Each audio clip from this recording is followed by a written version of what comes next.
Hello guys, कैसे हैं आप लोग। तो गाइस, आज की video you know that very well, आप समझ सकते हैं। आज की शख्सियत का नाम है पंडित ब्रज नारायण चिकबस्त। ठीक है। 1822 में ये पैदा हुए और 1926 में यानी आज़ादी से काफ़ी साल पहले ये दुनिया से चले गए। ठीक। तो गाइस, आज हम बात करेंगे इनके ऊपर और क्या कुछ है इस बुक में, तो उसको पढ़ेंगे और आप हमारे साथ रीडिंग कीजिए ताकि आपकी रीडिंग प्रैक्टिस अच्छी हो। तो गाइस देखिए, इसमें कहने वाली बात यह है कि पंडित, अभी शुरू करते हैं। पंडित ब्रज नारायण चिकबस्त की विलादत यानी पैदाइश एक कश्मीरी ख़ानदान में बमुकाम फैज़ाबाद, उत्तर प्रदेश जो कि यूपी में है, में हुई। उन्होंने लखनऊ में तालीम हासिल की यानी एजुकेशन की। ठीक है। एलएलबी की डिग्री हासिल करने के बाद लखनऊ ही में वकालत करने लगे। उनका इंतकाल बरेली में हुआ और आखिरी रसूम लखनऊ में अदा की गईं। ठीक गाइस, चिकबस्त ने रवायती अंदाज से शायरी शुरू की और गज़लें भी कहीं। जल्द ही वो नज़्म गोई की तरफ मतवज्जा हो गए, यानी मतवज्जा होना यानी कि उसकी तरफ अट्रैक्ट होना या उस तरफ जाना। ठीक है। और रिवायती अंदाज यानी जो ट्रेडिशनल स्टाइल होता है। ठीक है। और ठीक है, नज़्म गोई यानी कि नज़्म कहना, नज़्म लिखना। ठीक है।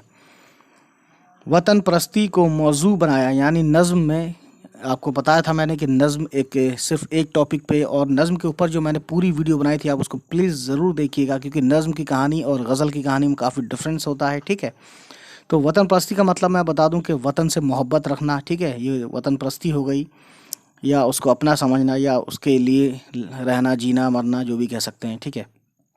और मौजू बनाया यानी कि नज़म में जो इनके टॉपिक थे मेन वो वतन परस्ती उसमें ख़ास था। ठीक है। यानी इसके ऊपर इन्होंने नज़में लिखी। चिकबस्त ने होम रूल, अब गाइस होम रूल के बारे में मैं आपको बताऊंगा ये जब पढ़ दूंगा पूरा, के मौजू पर बहुत सी नज़में कही हैं। उनकी नज़मों में कुदरती मनाजिर की अक्कासी, यानी कुदरती मनाजिर यानी कि नेचुरल सीनरी की अक्कासी बोलते हैं। एक तरह से रिफ्लेक्शन आता है इनकी नज़मों को पढ़ के, है ना। यानी कि नेचर की तरफ हम चले जाते हैं। बेदारी वतन के जज्बात यानी कि वतन के लोगों को वतन से रिलेटेड जो अवेयरनेस के ख़यालात आते हैं इनकी नज़म को पढ़ने के बाद। आज़ादी की तड़प। ठीक है। आज़ादी क्या होती है ये आप अंदाज़ा लगा सकते हैं उस ज़माने में, क्योंकि ये हिंदुस्तान ग़ुलाम रहा करता था अंग्रेज़ों का, है ना। तड़प और दर्दमंदी के पहलू नुमायाँ हैं। तो ये चीज़ें आपको मिलेंगी क्योंकि आप इस वक्त आज़ाद तो हैं, लेकिन उस दौर का जो माहौल हुआ करता था वो आप महसूस कर सकते हैं।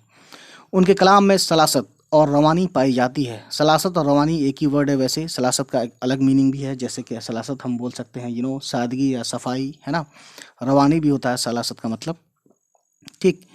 उन्होंने अपने अहबाब, अहबाब बोलते हैं दोस्तों को, अहबाब, बुज़ुर्गों और कौमी रहनुमाओं यानी नेशनल लीडर्स पर मरसिए लिख कर उनकी सीरत की उम्दा, सीरत बोलते हैं एक तरह से अखलाक, है ना, मोरल वैल्यूज़, उनकी सीरत की उम्दा अक्कासी की है। ठीक है। यानी उनके ऊपर जो ये उनका रहन सहन, उनका मेल मिलाप, है ना, कि कितने अच्छे थे, मिलनसार थे, नहीं थे, यानी उनकी खूबी लिखी है, उनके बारे में उनकी तारीफ़ की है। ठीक है, नज़मों में। उनकी नज़मों का मजमुआ सुबह वतन यानी कि बहुत सारे ग्रुप्स ऑफ नज़म होते हैं, उसका ग्रुप बनाकर एक बुक में शाया करना। उस किताब का नाम है सुबह वतन। तो ये उनकी नज़मों का मजमुआ सुबह वतन, और मज़ामीन का मजमुआ, मज़ामीन बोलते हैं जैसे टॉपिक वगैरह, किसी ख़ास टॉपिक पर लिखना, है ना, एस्से वगैरह भी बोलते हैं इंग्लिश में इसको। मज़ामीन चिकबस्त, तो मज़मून का मजमुआ मज़ामीन चिकबस्त, ये किसी उसमें भी आ जाता है ये टेस्ट वगैरह में। और उनकी नज़मों का मजमुआ सुबह वतन, ये आपको याद रहना चाहिए जो लोग टेस्ट की तैयारी में लगे हुए हैं, के नाम से शाया हो चुका है। ठीक है गाइस, अब दूसरी चीज़ बात करते हैं, बहुत इंपॉर्टेंट, होम रूल।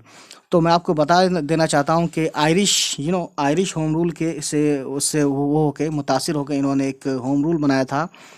तो मैं आपको बता देना चाहता हूँ कि होम रूल मूवमेंट ये एक मूवमेंट था जो कि ब्रिटिश इंडिया में इसको इस्टेब्लिश किया गया था, और किस लाइन पर, आयरिश होम रूल के मूवमेंट के हिसाब से, है ना। आयरलैंड जो बोलते हैं, तो जो कि चला था 1916 में शुरू हुआ, 1918 तक चला, 2 साल का मामला था इसका, यानी 16 17 18 यानी 2 ढाई साल की जो भी था। ठीक है।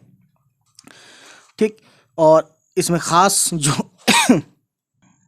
जो इसमें ख़ास ब्रिटिशर्स जो इंडियन थे ब्रिटिश इंडिया में, जैसे कि इसके फाउंडर में जैसे जोसेफ बपिस्टा थे, है ना, जोसेफ बपटिस्टा, मोहम्मद अली जिन्ना, बाल गंगाधर तिलक, जीएस खपारदे, सर एस सुब्रमण्य अय्यर, है ना, Satyendra Nath Bose, Annie Besant, leader of theosophical society, इन सब के लोग थे, है ना।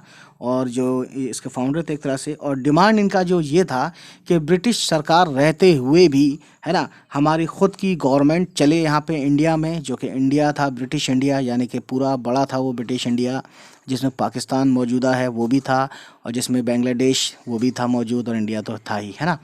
तो ये चाहते थे, होम रूल इसे कहते हैं। तो गाइस आज की कहानी इतनी ही, और इनकी जो नज़्म है नेक्स्ट टाइम हम उस नज़्म को बताएंगे। तो चलिए फिर मिलते हैं आपसे, और ये नज़्म है इसको हम पढ़ेंगे नेक्स्ट वीडियो में। चलिए फिर फ़िलहाल इतना ही, बाय बाय, टेक केयर।